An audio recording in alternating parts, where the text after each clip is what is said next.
Every problem has a solution, and every solution has a problem. This is a law. You can write it down, it's a law, okay? Every problem has a solution, and every solution has a problem because it has to. Because creation is dual in nature.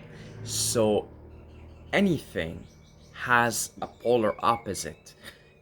The existence of something makes it possible for the existence of its polar opposite to be possible as well. So the existence of good makes it possible for evil to exist, and the existence of evil makes it possible for the existence of good. The existence of the background makes it possible for the existence of Said, of this human that you can see, because you actually wouldn't be able to see me had you not have a background, if there wasn't a background to be able to distinguish the background from the figure. So the figure makes it possible for the background to exist. The background makes it possible for the figure to exist. A problem makes it possible for a solution to exist, and a solution makes it possible for a problem to exist. Okay? And this is something I honestly innately just knew. It is a universal law, and I think children innately know this. I think all of us, when we're children, before we get socially conditioned and weakened, mentally, physically, spiritually, when our senses are more alive, I think that we, as children, we understand this cosmic law. Because if you look at children, they're quite the problem solvers.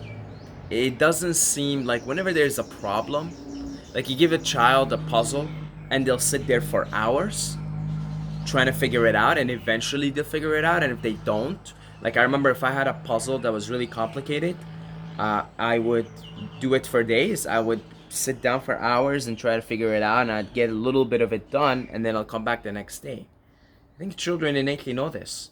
They know that if there is a problem, there is a solution. Okay, and so truthfully, I tell you, there is a solution for every problem. So anything that you perceive of as a problem, you automatically, the minute you said I have a problem, is the minute you said there is a solution to the problem. It happened instantaneously, right away, right away. The minute you said, well, there is a problem. I have a problem. Oh man, I'm depressed. Oh, I got a big problem. I'm depressed. I'm suicidal. Oh, big problem. I don't know what to do. Oh man, I can't shake off this addiction. I can't shake off the cigarette addiction. I got a big problem, man. I got a big drug problem. There, the minute you said I have a problem is the minute you said there is a solution. So there is a solution, and all you have to do is keep looking. Or even better, you follow what the Tao Te Ching says. Can you remain unmoving until the right action arises by itself? That's even better. That's listening to the Tao, listening to the answer. That's you're listening. So I always say, if you hum, you naturally innately hum when you're trying to listen for an answer. So you ask me, for example, Saeed, how do you deal with depression? And the first thing I can imagine saying is, it's like innately I'm looking for us. I'm listening. I'm trying to listen to the universe here. Okay, you do this, this, and that. You see, but it's if you could remain unmoving, either watch the breath or just meditate, hum, etc., and then you will be able to hear the answer to the problem. Because the answer is within the problem, the solution is within the problem. The minute the problem is spoken out is this the very same instantaneous moment that the solution has been also spoken, and it's simply there. And your job is to not even look for it, not even search for it, but listen for it. It's out there. Listen, listen. Listen with your inner standing.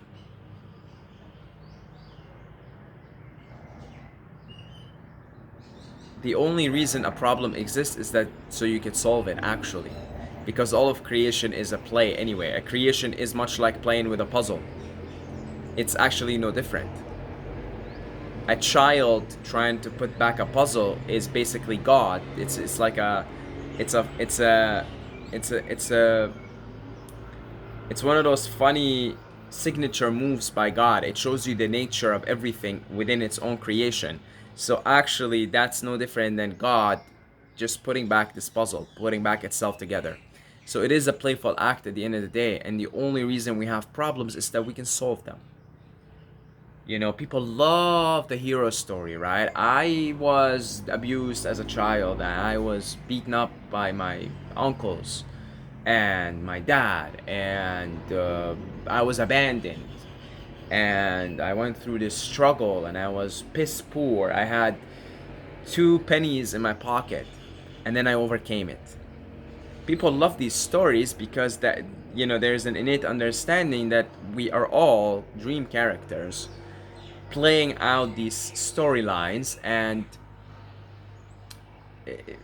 honestly, the writing cast is lazy. It's lazy. It makes every storyline seem unique, but really it's always like this. I grew up, I was traumatized, I got this and that, so insert whatever trauma.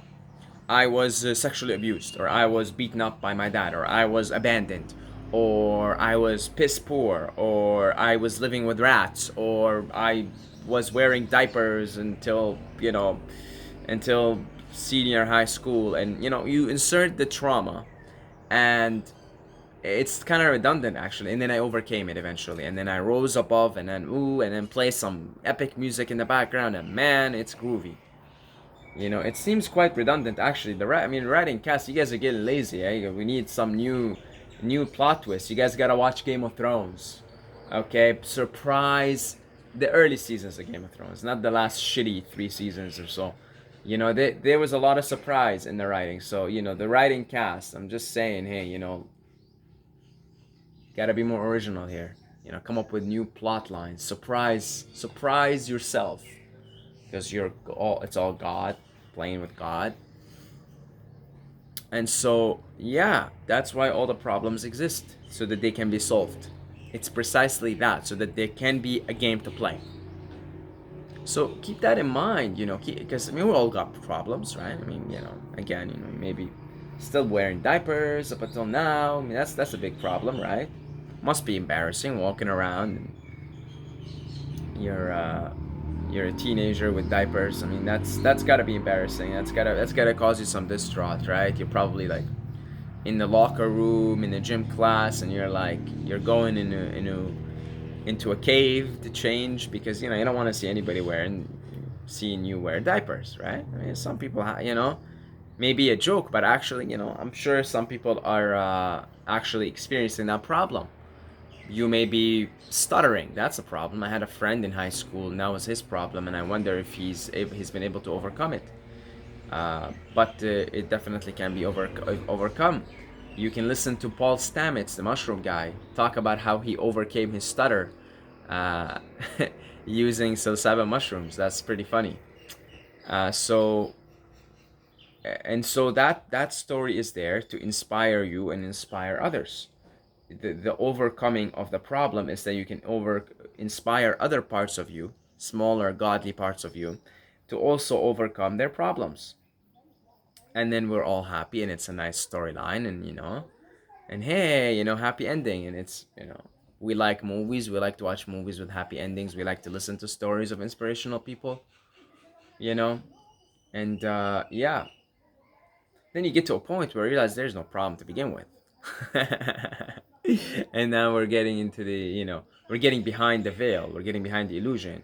Turns out there is no problem, there is no solution. And yet there is a problem, there is a solution. So I suppose the lower truth is there is a problem, and then there is a counterpart to it, which is a solution. And then you go up a higher, you perceive reality from a higher plane, and you realize there's no problem, there's no solution. It's all perfect. Yeah, so it's you know, it's anyway. You know, that's too metaphysical right now and too much. Um, yeah, I always innately knew this because I remember working on a website back in my days before starting YouTube and everything. I had this online real estate business, and I built a really nice website actually from scratch. And I hate computers and I hate programming and I don't know anything about it. And I used a developer. I worked alongside a developer to work on this, and it was like, I paid a handsome amount of money, and I spent hundreds of hours working on the website, learning CSS and HTML, because I didn't just get the guy to put the website himself. I worked on it alongside because I wanted to know what the hell's going on. And I cannot tell you how many problems arise. I mean, if you're working with codes, uh, so many problems arise. But I always knew there's a solution. I would spend sometimes hours getting stuck on a piece of code, and I was like, man, there's a solution here. I don't care what it is. There is a solution. I'm gonna figure this shit out. I'm gonna figure it out. And I'd spend hours, and sometimes it take me days before I, bang. When you're stuck, and then you go to bed and you do something else, you come back, and there is the solution. Because it's there. It's always there. It's impossible. It is an impossibility. Take that as a cosmic law. It is an impossibility for a problem to exist without its counterpart solution. So we've got solutions for AIDS, we've got solutions for cancer, we've got solutions for anti-aging. Hello, breatharianism. Uh, breatharianism is one solution for all these things that I just mentioned, right? We've got problems for every disease, because if the disease exists, if there's a problem, there's a solution. We've got solutions for everything. We've got solutions for mosquitoes. I'm currently using this DEET, which is not good for you. But I'm sure there is a natural solution. I've heard, the lemon eucalyptus or something of lemon oil. I gotta try that stuff, so I'm actually gonna go around look. But I'm sure there is even a problem for mosquitoes not to even bother anymore. And I'm sure you could go into meditation actually and secrete some kind of a mosquito repellent off your body if you have the focus levels and everything. Uh, there is a problem to cold. There's a solution to the cold. Now we figured it out with machines. We said heating systems. Somebody like Wim Hof figured out that I just meditate and I focus on in the inner heat, and I could actually, you know, produce heat just from focusing on heat here. Tumo meditation. So these guys figured out they could go into meditation and do it. Oh, so there's a solution for the cold. The cold does not exist. The problem of being cold does not exist without its solution. Whether it's a lower form of solution like heating systems, or whether it's via meditation, via the mind, eh, an innate thing that you do. So that's pretty optimistic, but it isn't optimistic. It is realistic. Okay, I'm not trying to be optimistic here. I'm actually being realistic. Can you think of a problem that doesn't have a solution? We've always come up with some invention eventually. The plague, people back, it killed 1/3 of people of the population in Europe. Eventually, we figured out a solution. But at the time, it seemed like that's a hopeless thing. People surrendered to it. Say, well, that's the plague. 1/3 of back in the Middle Ages, the plague killed 1/3 of the population in Europe. 1/3. Ain't that something? Ain't that a problem? Eventually, there's a solution for it. There's a solution to pollution. There's a solution to the energy crisis that we have right now. We've always had these solutions. Tesla came up with free energy, suppressed it. And again, this is not optimistic. This is the way it is. This is the way it is, folks. This is a cosmic law. This is one of the Hermetic principles, the principle of polarity. The fourth principle of polarity. Everything has its opposite pole. Heat and cold, day and night, problem and solution. It's all there. It's all over creation. Okay? So I guess don't give up on your problems. No, not believe. No, no. No. Gnosis. No. No. With the inner eye of understanding, of inner standing, that every problem in your life has a solution. Oh man, I'm constipated. And there's a solution for that too. There's a solution for that too. You eat the right foods, you do slow fasting, this and that, use an enema, you're good.